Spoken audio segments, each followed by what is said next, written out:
మాటల్లో ఏం చెప్తారో విందాం. ఫస్ట్ మీతో స్టార్ట్ చేద్దాం. మీరు అసలు ఫ్యాన్ ఎలా అయ్యారు? మీ ఫ్యాన్ మూమెంట్ ఫస్ట్ ఎలా స్టార్ట్ అయింది మీరు పంచుకుంటే, అక్కడ నుంచి అందరూ క్లుప్తంగా వాళ్ళ రిలేషన్.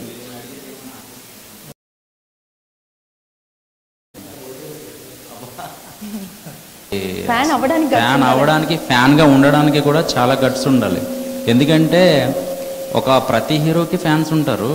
సో ఈయన పొలిటికల్కి వచ్చేసాక ప్రెజర్ ఎక్కువైపోయింది మాకు. ఎందుకంటే చాలా ఎదుర్కోవాలి మేము. సో చాలామంది ఏదో థియేటర్ దగ్గర సినిమా రిలీజ్ అయితే చొక్కాలు చింపుకుంటారు, మంచి హడావుడి చేస్తారు, హంగామా చేస్తారు.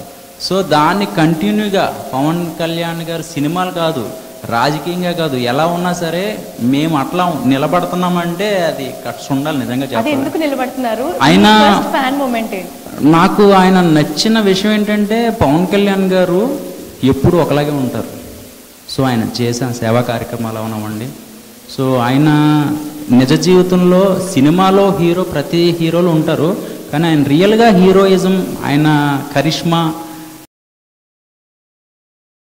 నేనే కాదు ప్రతి ఒక్కళ్ళు ఇష్టపడుతూ ఉంటారు. హైదరాబాద్లోనే ఉంటాను. నా పేరు విజయ్ కుమార్. విజయ్ గారు నెక్స్ట్.